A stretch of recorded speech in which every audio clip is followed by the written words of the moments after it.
High বন্ধুরা, তো দেখতেই পাচ্ছ আজকে আমি চলে এসেছি ঘুরু করতে আমার ননদের বাড়িতে। তো এখানে এই যে বাবার কোলে পুচকু রয়েছে, তো আজকে আমাদের বেড়াতে একটু লেট হয়েছে কারণ রাজ কাজ থেকে একটু লেট করে এসছে, তার জন্য ও আসার পরে আমরা সবাই বেরিয়েছি। এই যে এখানে ফ্রেশ হয়ে নিয়ে পুচকুকে খাওয়াতে লেগে গেলাম, কারণ পুচকুর খাওয়াতে অনেক টাইম লাগে, একদমই খেতে চায় না, তার জন্য তো খাওয়া দাওয়া কমপ্লিট করার পরে আমরা এখানে একটু রান্নাঘরে এসে একটু দাঁড়িয়ে গল্প করছিলাম। আর তার সঙ্গে সঙ্গে কিছু কিছু কাজ সারা হচ্ছিল, যেরকম এখানে তেল গরম করা হচ্ছে চিংড়ি মাছগুলো ভেজে নেওয়ার জন্য। এই চিংড়ি মাছগুলো কালকে রান্না হবে, এখানে জাস্ট ভেজে নেওয়া হচ্ছে হালকা করে। আর কিছু মশলাপাতি করা হচ্ছিল, আর টুকটাক কিছু কাজকর্ম করে রাখা হচ্ছিল যাতে সকালবেলা একটু হলেও যাতে দেরি না হয়, একটু তাড়াতাড়ির মধ্যে সব কিছু হয়ে যায়, তার জন্য। তো রাত্রিবেলা এখন খেতে বসে পড়েছি আমরা। এখানে রয়েছে মাছ, ডাল আর আলু সিদ্ধ। দেখতে পাচ্ছ একটা বাজে। তো যাই হোক, সবাই এক জায়গায় থাকলে একটু গল্প করতে করতে একটু রাত হয়েই যায়। তো তাড়াতাড়ি আমরা খেয়ে দিয়ে শুয়ে পড়েছিলাম, আর বেশি গল্প করিনি। তো এখান থেকে শুরু হচ্ছে আমার সকালের সব কিছু। তো এই যে আদা রসুন বাটা দিয়েই শুরু করছি। আর এখানে মা লুচি বেলছে, তো আমি এখানে টুকটুক করে ভেজে নিচ্ছি লুচিগুলো। সকালবেলা আমাদের রয়েছে লুচি আর তরকারি। আর এখানে হচ্ছে পায়েসের গন্ধটা সারা বাড়ি ময় হয়ে গেছে। আর এই গন্ধটা বাড়ি থেকে আসলে মনে হয় যেন একটা কিছু ফেস্টিভ্যাল বা কিছু একটা, মানে মনে হয় যে একটা কিছু চলছে বাড়িতে। তো এইভাবেই চলছে, সবাই জোর কদমে কাজে লেগে পড়েছে, সবাই মিলে কাজ করছি আমরা টুকটুক করে। তো এখানে আলু ভাজা হচ্ছে মাংসর জন্য, এখানে সব কিছু রেডি করে নেওয়া হচ্ছে। আর এই যে এখানে ভাতটা হয়ে গেছে, ভাতটা এখানে ঠান্ডা করার জন্য রাখা হয়েছে। আর আমি যাচ্ছি পুচকুকে স্নান করানোর জন্য।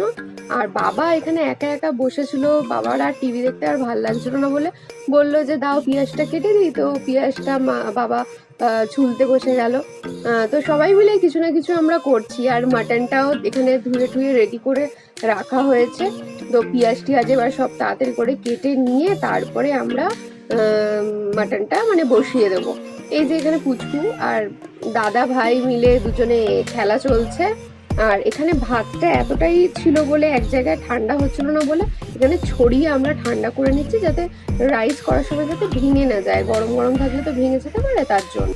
তো এখানে এই যে মা করছে চাটনি, আর তার সঙ্গে রয়েছে মাটনটা অনেকটাই কষা হয়ে গেছে। আর এখানে চাটনিটাও আমসত্ত্ব সব কিছু দিয়ে আর কি করা হচ্ছে, টমেটোর চাটনিটা খেজুর দিয়ে খুব সুন্দরভাবে।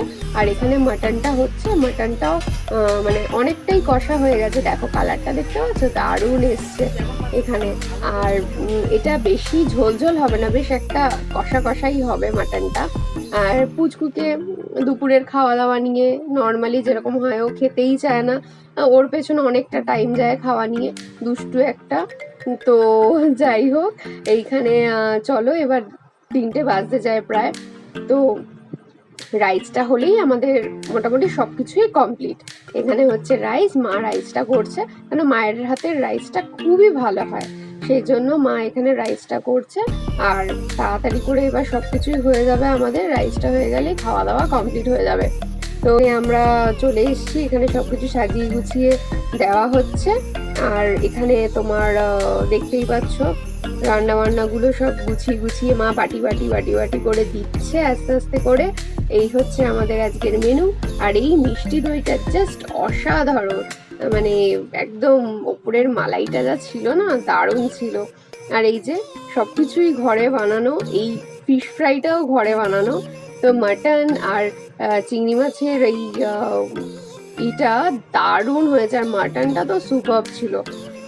তো আজকের এই ব্লগটা তোমাদের কেমন লাগলো আমাকে অবশ্যই জানিও। আর আগামী দিনে আরও অনেক নতুন ব্লগ আসছে, তো আমাকে সাবস্ক্রাইব করে নিও। আর এখানে লাস্টে কোল্ড ড্রিঙ্কস খাচ্ছে সবাই, কিন্তু আমি এখানে নেই, কারণ আমি কোল্ড ড্রিঙ্কস খাই না, তাই আমি এখানে নেই। আর পুচকুকে নিয়ে একটু ব্যস্ত ছিলাম। তো চলো টাটা, আর দেখা হচ্ছে নতুন একটা ব্লগে। টাটা।